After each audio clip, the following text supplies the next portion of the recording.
अस्सलाम वालेकुम dear students. तो जो हमारा आज का टॉपिक है इट इज जॉन्डिस, ठीक है। लेकिन जॉन्डिस पे जाने से पहले मैं आपको पहले कुछ basic terms which are related to jaundice actually, ठीक है, उन पे आपको ले जाना चाहता हूं। पहले मैं आपको आपको बताना चाहता हूं कि उनका मतलब क्या है, बिकॉज ऑफनली हम इनमें कंफ्यूज होते हैं, ठीक है।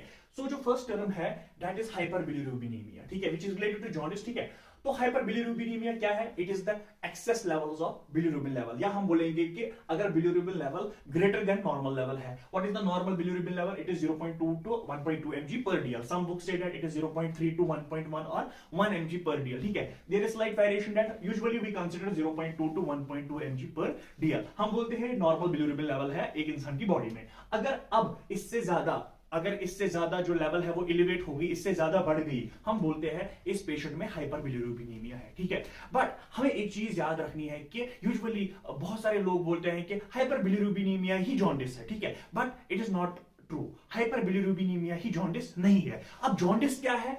जॉन्डिस में हाइपरबिलिरुबिनेमिया ही होता है, विच इज ये हाइपरबिलिरुबिनेमिया इतना होना चाहिए that it should be sufficient enough to impart the yellowish color to skin, mucous membrane, sclera and the interstitial fluid of tissue. That means ये जो हाइपरबिलिरुबिनेमिया है, ठीक है, ये इतना ज्यादा होना चाहिए, ये एक ऐसी सिग्निफिकेंट लेवल पे आना चाहिए जहां पे इसके लिए ये पॉसिबल हो कि that it imparts yellowish colour. तो इन सारी चीजों पे skin, mucous membrane, sclera and interstitial fluid of tissue. अब कुछ कंडीशंस में यूजुअली हाइपरबिलिरुबिनेमिया में क्या होता है कि there is yellowish colour of sclera, क्योंकि सबसे पहले जब हाइपरबिलिरुबिनेमिया होता है सबसे पहले हमें सिक्लेरा येलोविश कलर दिखता है। क्यों? क्योंकि सिक्लेरा का जो कलर होता है दैट इज व्हाइट, ठीक है। सो जो उसपे वो येलोविश कलर आना है वो बहुत इजी, क्योंकि व्हाइट कलर पे अगर हम कोई भी कलर थोड़ा सा भी शेड आ जाएगा वो हमें जल्दी दिख जाएगा as compared to other colours. बाकी कलर्स में for example if it is brown colour तो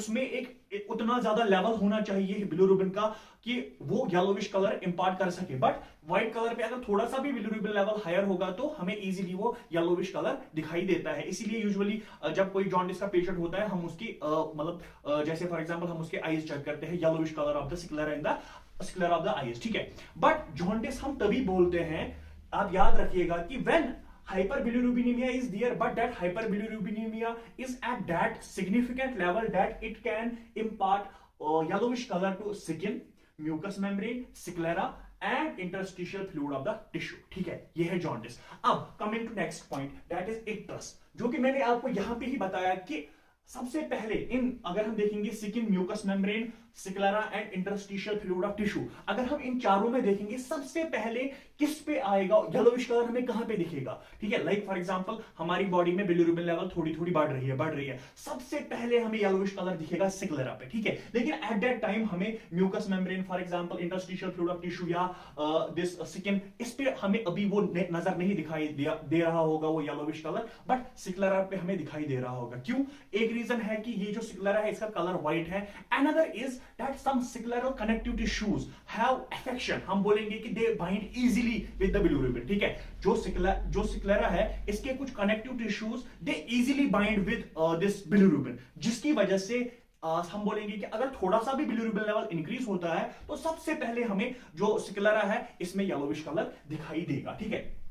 सो तीन चीजें मैंने आपको बताई। पहली मैंने आपको बताई हाइपरबिलिरुबिनेमिया, ठीक है, that is simply it is greater than 1.2, ठीक है, हम बोलेंगे हाइपरबिलिरुबिनेमिया है। सेकंड, फॉर एग्जांपल अगर मैं इक्टस की ही बात करूंगा तो इक्टस मैंने बोला इफ देयर इज हाइपरबिलिरुबिनेमिया, सबसे पहली कंडीशन क्या है तीनों में कि हाइपरबिलिरुबिनेमिया होना चाहिए। इक्टस में हाइपरबिलिरुबिनेमिया होगा, ठीक है। तो बट हाइपरबिलिरुबिनेमिया अगर इतना ही होगा कि that it can change the colour of sclera, ठीक है, येलोविश कलर ऑफ स्क्लेरा, ठीक है, तो हम बोलेंगे इक्टस है, ठीक है। बट फॉर जॉन्डिस के लिए it should be up to that significant level where it is sufficient enough to impart the yellowish colour to skin, हम बोलेंगे mucous membrane, sclera and interstitial fluid of tissue, ठीक है। तब हम बोलते हैं कि एक पेशेंट में जॉन्डिस है, या हम यूं कह सकते हैं कि बिफोर जॉन्डिस देयर इज इक्टस, ठीक है। अगर एक पेशेंट में हाइपरबिलिरुबिनेमिया है, अगर इसकी बिलिरुबिन लेवल धीरे धीरे बढ़ रही है, अभी अगर हम बोलेंगे कि अभी ये उस स्टेज पे नहीं पहुंचा है, अभी ये बिलिरुबिन लेवल उतनी ज्यादा एलिवेट नहीं हुई है कि हम इनको बोलेंगे कि जॉन्डिस है, हम बोलेंगे कि जॉन्डिस से पहले वहां पे इक्टस होगा, ठीक है, क्योंकि सबसे पहले जो स्क्लेरा है उसी का कलर व्हाइट हो जाएगा, ठीक है। फिर धीरे धीरे जब बिलिरुबिन लेवल बढ़ती जाएगी एट दैट सिग्निफिकेंट लेवल, ठीक है, किसी सिग्निफिकेंट लेवल पे ये जो बिलिरुबिन है, दिस या हाइपर बिलिरुबिनीमिया जो है, this will be now sufficient enough to impart the yellowish colour to all these skin mucous membrane sclera interstitial fluid tissue. अब अगर हम और एक टर्म की बात करेंगे, दैट इज कॉलिस्टेसिस। कॉलिस्टेसिस क्या होता है? When there is impairment in the flow of bile, ठीक है, अगर जो बाइल का फ्लो होता है, जो इसका मैकेनिज्म होता है, कैसे ये लिवर से आकर मतलब into the intestines into the duodenum पहुंच जाता है, अगर उस फ्लो में, ठीक है, कहीं पे ओबस्ट्रक्शन आ गई, कहीं पे हम बोलेंगे वो जो फ्लो है वो इंपेयर हो गया, ठीक है, तो उसको हम बोलते हैं कॉलिस्टेसिस। अब बाइल की बात हम क्यों कर रहे हैं? ठीक है, हम तो अभी तक जॉन्डिस की बात कर रहे थे, हमारा टॉपिक तो जॉन्डिस है, हमारा तो इसके साथ लेना देना ही नहीं था, हमारा तो बिलिरुबिन के साथ लेना देना था, ठीक है, but you must be knowing that अगर हम इस बाइल को देखेंगे, that the main components of bile are cholesterol, bile acid and bile salts and bilirubin, ठीक है, क्योंकि इस बाइल में बिलिरुबिन प्रेजेंट होता है, that's why it is important, ठीक है, इसका एक्सक्रीशन, इसका बॉडी से निकलना जरूरी है, ठीक है, क्योंकि ये जो बिलिरुबिन होता है ये टॉक्सिक सब्सटेंस होता है बॉडी में, तो इसका बॉडी से बाहर निकलना जरूरी होता है, ठीक है। तो अगर हम for example flow of bile देखेंगे, लिवर क्या करता है, लिवर इसको ड्रेन आउट करता है इनटू द इंट्राहिपैटिक बाइलरी कैनालिक्यूलाई, ठीक है, वो कहां पे लाते हैं इसको, they ultimately drain it into the right and left hepatic duct, ठीक है, which then fuses forming common hepatic duct, ठीक है, फिर वो कॉमन हिपैटिक डक्ट जो होता है it fuses with the cystic duct forming common bile duct, जहां से फिर इसको गॉल ब्लैडर भी कनेक्टेड होता है, ठीक है, तो from common hepatic duct this bile will come into the common hepatic duct से फिर वो कॉमन बाइल डक्ट में आएगा, दिस कॉमन बाइल डक्ट आगे जाके फ्यूज होता है विद द पैंक्रियाटिक डक्ट, ठीक है, जहां से फिर ये बाइल और पैंक्रियाटिक जूसेस दोनों they will be drained out through the ampoule of water into the duodenum, ठीक है, ये आप लोगों ने पढ़ा होगा फर्स्ट ईयर में ही, एनाटॉमी में आपने पढ़ा होगा या फिजियोलॉजी में पढ़ा होगा, ये जो सारा आउटफ्लो है, ठीक है। अब अगर इस आउटफ्लो में जितना भी ये bile from liver up to this हम बोलेंगे एम्प्यूल ऑफ वाटर, अगर यहां तक कहीं पे भी इसकी ओबस्ट्रक्शन हो गई, ठीक है, that means there will be impairment in the flow of bile, ठीक है, उसकी वजह से क्या हो जाएगा,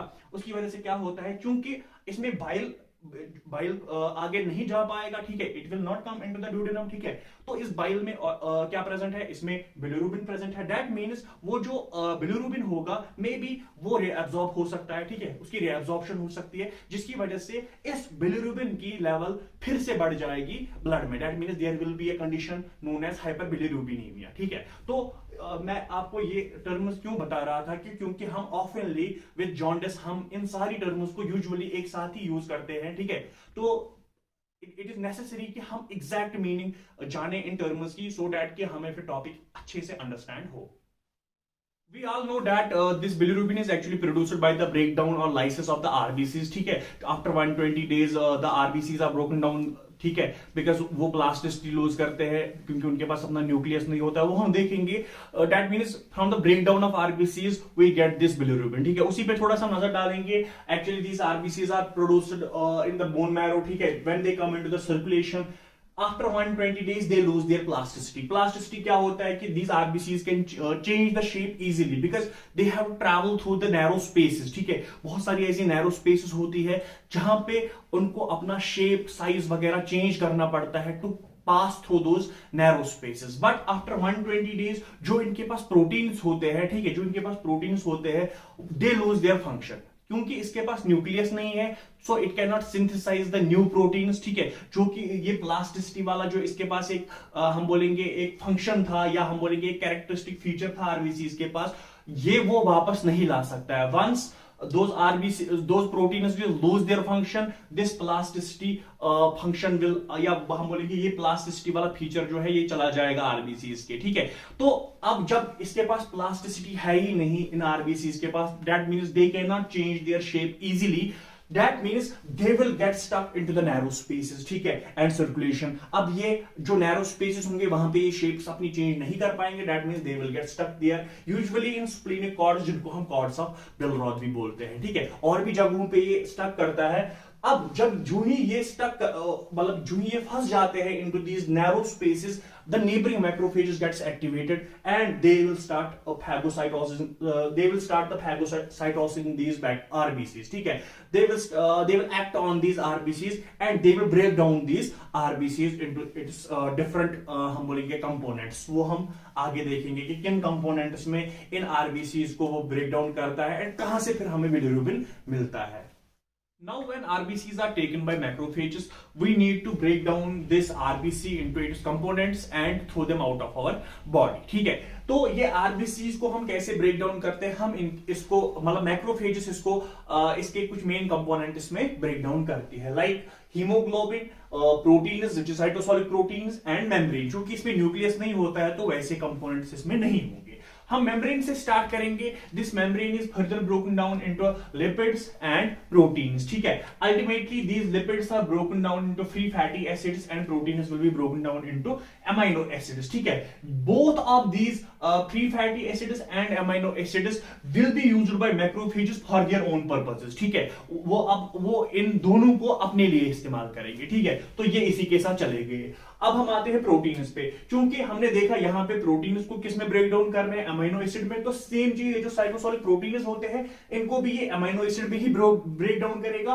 and these amino acids are also used by macrophages. In simple आप याद रखिएगा, जब ब्रेक डाउन ऑफ आरबीसीज होता है उसमें जो अमीनो एसिड्स या फ्री फैटी एसिड्स होते हैं most of them are used by macrophages for their own purposes. ठीक है, तो इसी के साथ प्रोटीन कंपोनेंट भी चला गया.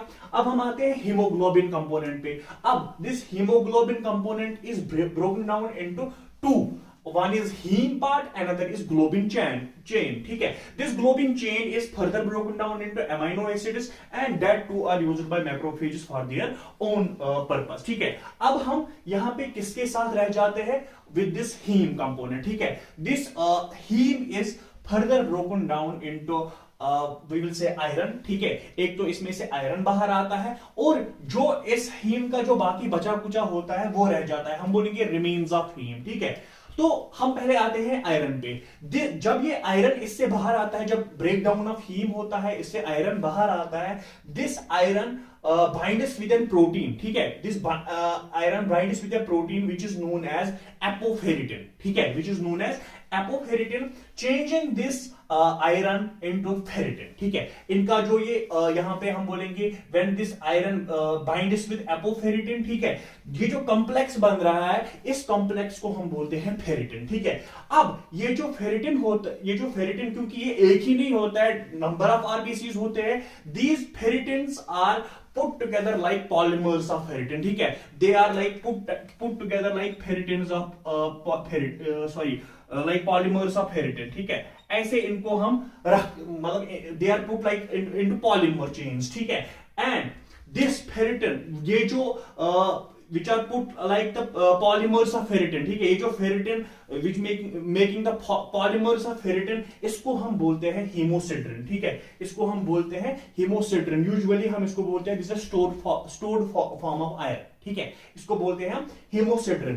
अब यही से एक क्वेश्चन मेरे दिमाग में आ गया कि we should be knowing from this, we should be knowing what is the difference between hemosidrosis and hemochromatosis. ठीक है, hemosidrosis तब होता है, हम बोलेंगे when there is हेमोसिड्रिन लेवल. ये जो हेमोसिड्रिन लेवल है स्टोर्ड फॉर्म ऑफ आयरन है, अगर इसकी लेवल मोर देन नॉर्मल है but it is not damaging the cells, it is not damaging the tissue, at that time हम इसको बोलेंगे hemosidrosis. ठीक है, एंड अगर यही hemosidrin लेवल मतलब इसकी लेवल इंक्रीज हो गई, उतनी ज्यादा इंक्रीज हो गई कि now this hemosidrin increased hemosidrin level starts damaging our tissue, damaging the cells. ठीक है, at that time हम बोलेंगे hemochromatosis. ठीक है, दो टर्म्स मैंने आपको यहां पे समझाई. One is hemosidrosis. hemosidrosis क्या होता है, hemosidrosis is when there is elevated hemosidrin levels more than normal but they are not damaging the cells. ठीक है, although hemosiderin level increase हो रही है more than normal, but they are not damaging the cells.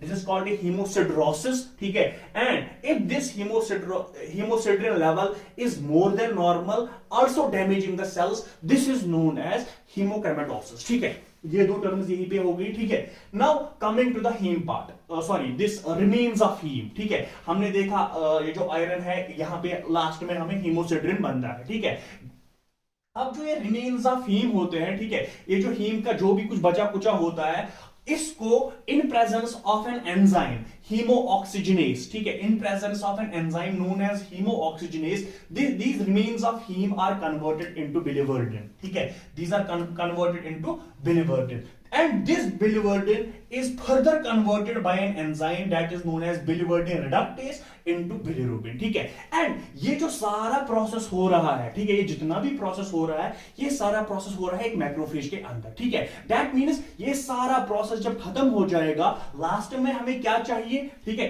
This bilirubin comes out from the macrophages. ठीक है, हम बोलेंगे last में कि हमें बिलिरुबिन, इस तरीके से प्रोडक्शन ऑफ बिलिरुबिन होता है जब ये रिमेन्स ऑफ हीम कन्वर्ट होते हैं into biliverdin, and this biliverdin is converted into bilirubin. Then we will say that bilirubin is produced from the lysis of RBCs, या हम बोलेंगे breakdown of RBCs. Now once macrophages will break down these RBCs, ultimately we will get bilirubin into the circulation. ठीक, और ये जो bilirubin होता है, it is a very small molecule. ठीक है, and it is very high toxic molecule. It is produced 0.2 to 0.3 gram per day. It is produced in our body. क्योंकि ये toxic molecule है, so we need to throw out this bilirubin out of our body, but through a proper system. ठीक है, क्योंकि this bilirubin molecule is very small and it has a tendency to diffuse. ठीक है, अगर ये diffuse हो गया, ठीक है, अगर ये diffuse हो गया into the cells, ठीक है, मैंने पहले ही बताया ये टॉक्सिक मॉलिक्यूल है, it will react with the other components of the cells, ultimately causing damage to those components, ultimately causing damage to the cell. ठीक है, so we have trapped this bilirubin into the circulation. हमें इसको diffuse होने नहीं देना है. क्यों? क्योंकि हमें पता है अगर हम इसको यहाँ पे ट्रैप करेंगे, ultimately this circulation will take this bilirubin up to liver and then liver will handle with this. ठीक है, फिर liver इसके साथ क्या करेगा वो हम आके देखेंगे. But first and foremost thing is कि हमें इसको circulation में ही ट्रैप करना है, हमें इसको diffuse होने नहीं देना है. To trap this bilirubin हम क्या करते हैं, liver produces a protein which is known as bilirubin binding protein. This bilirubin binding protein will fuse with this bilirubin. ठीक है, and इनका जो complex बनता है, it is usually very large. ठीक है, ये बहुत, इनका जो complex बन रहा है, इसका साइज बड़ा होता है, तो डिफ्यूजन, ये जो डिफ्यूज होने का सवाल है वो पैदा ही नहीं होता है. ठीक है, अब ये डिफ्यूज नहीं हो सकता है, एंड ये जो बिलिरुबिन है यहाँ पे, इसको हम अनकंजुगेटेड बिलिरुबिन बोलते हैं. कंजुगेशन कहां पे होती है वो मैं आपको आगे बताऊंगा. Now we have this unconjugated bilirubin. Ultimately through the hepatic artery और the port of circulation it will be taken to liver. ठीक है, अब हमने इसको डिफ्यूज नहीं होने दिया एंड हमने इसको लिवर तक पहुंचा दिया. ठीक है, now it will come into the hepatocytes. ठीक है, once this unconjugated bilirubin comes into hepatocytes, it will enter into the endoplasmic reticulum. Endoplasmic reticulum में ये क्यों enter करता है? Because in endoplasmic reticulum there is an enzyme called glucuronide transferase. ठीक है, अब इस glucuronide transferase का क्या फंक्शन है? यूजुअली ये जो अनकंजुगेटेड बिलिरुबिन होता है, ये उतना ज्यादा हम बोलेंगे हाईली चार्जड नहीं होता है, ये इसमें उतनी पोलैरिटी नहीं होती है, ये उतना पोलर नहीं होता है. ठीक है, to throw this out of the body. ठीक है, to make it water soluble, not we will say lipid soluble. ठीक है, फैट सॉल्युबल हम इसको ना बनाए बल्कि वाटर सॉल्युबल बनाए. ठीक है, उसके लिए हमें इसको हाईली हम बोलेंगे हाईली चार्ज्ड बनाना पड़ेगा. ठीक है, एंड वो हाईली चार्ज्ड हम कैसे बनाएंगे, उसमें हमारी मदद करता है ये एंजाइम ग्लूकुरोनाइल ट्रांसफरेज. ठीक है, उससे पहले मैं आपको बताना चाहूंगा कि हमारा जो लिवर है, it has ability to convert glucose into gluconic acid. ठीक है, and gluconic acid into glyceric acid, and glyceric acid into glucuronic acid. ठीक है, that means this glucose will be converted into glucuronic acid, which is highly polar compound. ठीक है, which is a very highly polar compound. Now याद रखिएगा, this glucuronic acid in the liver, ठीक है, and this glucuronide transferase in the endoplasmic reticulum, this glucuronyl transferase enzyme this will fuse glucuronic acid, ठीक है, which is converted by liver from glucose, ठीक है, this will fuse this glucuronic acid with unconjugated bilirubin, ठीक है। Simple, फिर से एक बार मैं रिपीट करता हूं कि once this unconjugated bilirubin comes into hepatocytes, it will come into the endoplasmic reticulum. Endoplasmic reticulum में एक एंजाइम है जिसका नाम है ग्लूक्रोनाइल ट्रांसफरेज। हमारे लिवर की ये एबिलिटी होती है कि it can convert the glucose into glucuronic acid which is very highly polar compound, क्योंकि हमें इसका चार्ज बढ़ाना है so that it becomes water soluble, ठीक है। एंड उसमें हमें अब हमारे पास ग्लूक्रोनिक एसिड तो है, लेकिन इस ग्लूक्रोनिक एसिड को फ्यूज कौन करेगा with the unconjugated bilirubin. This enzyme glucuronyl transferase will help us in binding this glucuronic acid with unconjugated bilirubin. Once unconjugated bilirubin binds with this glucuronic acid, this bilirubin is now called conjugated bilirubin. हम बोलते हैं यहां पे कि अब इस bilirubin की conjugation हो गई, and ये जो conjugated bilirubin होता है it is very highly polar, ठीक है। and now this conjugated bilirubin हम अब कह सकते हैं कि now it is water soluble, ठीक है, and it is not now हम बोलेंगे इट्स नॉट फैट सॉल्युबल और लिपिड सॉल्युबल, अब ये नहीं है। After that what happen with the help of transporters, अब हमने इसकी conjugation की with the help of transporters, it is expelled into the biliary canalicular system. मैंने आपको already वो बताया कि कैसे bile secrete करता है, ठीक है, through different ducts, ठीक है, वो मैंने आपको पहले ही through flow chart दिखा दिया, आपको वहां से खुद ही समझ आ जाएगा कि biliary canalicular system से from left hepatic duct, right hepatic duct, then forming the common hepatic duct, ultimately with the common bile duct. Through that system, this conjugated bilirubin will eventually drain into the gastrointestinal tract. अब once it is into the gastrointestinal tract, वहां पे क्या हो जाएगा? There are number of enzymes in the GIT and number of microbes. They will act on this bilirubin and convert it into the urobilinogen. ठीक है? Now, when in GIT, lot of enzymes and microbes act on this bilirubin, it will convert it into urobilinogen, ठीक है। अब urobilinogen में क्या होता है कि like major portion, maximum amount of urobilinogen जो होता है it is converted into stercobilinogen, ठीक है, जिसकी वजह से ही फिर yellowish brown color of fecal matter आता है, ठीक है। ultimately it is thrown out with the feces, तो ये मेजर पोर्शन तो इसी तरह बाहर निकल जाता है through out the body, but very very very small portion of urobilinogen is reabsorbed by GIT, gastrointestinal tract, ये इसको फिर से reabsorb करता है, ठीक है। And part of urobilinogen will escape into circulation, अब ये वापस सर्कुलेशन में आ जाएगा, जहां से हमने जब वो बिलिरुबिन वहां पे था हमने उसको प्रिवेंट किया था, क्योंकि वो स्मॉल मॉलिक्यूल होता है, वहां पे हम वो जो बिलिरुबिन बाइंडिंग प्रोटीन होता है प्रोड्यूसर पहले बार उसके साथ बाइंड किया था, ठीक है। अब ये बिल्कुल उसी स्टेज पे आ गया कि ये सर्कुलेशन में आ गया, ठीक है, बट दैट वाज बिलिरुबिन, ठीक है। ये क्या है? ये यूरोबिलिनोजन है, ठीक है, ये अब बिलिरुबिन नहीं है, ये यूरोबिलिनोजन है, and it is very highly हम बोलेंगे polarized compound, highly charged compound, ठीक है। सो since it is highly polarized and highly charged compound, it will not fuse with this bilirubin binding protein, ठीक है, क्योंकि इसका जो चार्ज है that is very high, so this हम बोलेंगे this urobilinogen will filter into urine, it will come out with urine. What मैंने ये चीज क्यों आपको बताई यहाँ पे? That means normally a very small portion या very small amount of urobilinogen is produced normally into our urine, ठीक है। अब यहीं पे एक चीज बात हमें समझनी है कि क्या है कि अगर किसी पेशेंट में हाइपरबिलिरुबिनीमिया होगा, ठीक है, एंड जब हम उसका यूरिन टेस्ट करेंगे, ठीक है, फॉर दिस यूरोबिलिनोजन, अगर उसके यूरिन में यूरोबिलिनोजन प्रेजेंट नहीं है, लेकिन यहां से वो हम बोलेंगे उसमें हाइपरबिलिरुबिनीमिया है, ठीक है, उससे साफ एक चीज कंफर्म हो जाएगी कि प्रॉब्लम कहां पे है, ठीक है। ये यूरोबिलिनोजन कहां पे बनता है? ये यूरोबिलिनोजन कब बनता है? जब ये from the biliary system it comes into the GIT, ठीक है, वहां पे हम बोलेंगे कि ये चेंज होता है इनटू यूरोबिलिनोजन, ठीक।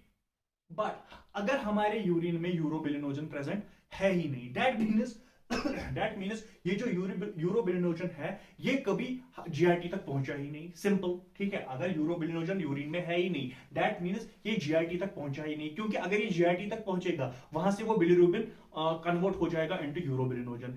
अगर अब यूरिन में है ही नहीं यूरोबिलिनोजन, दैट मीन्स कि जीआरटी तक बिलिरुबिन पहुंचा ही नहीं, that means there is somewhere there is obstruction in the biliary system, ठीक है। आउटफ्लो ऑफ वो जो बाइल है वहां पे प्रॉब्लम हो सकती है, ठीक है, उसके पहले पहले प्रॉब्लम हो सकती है।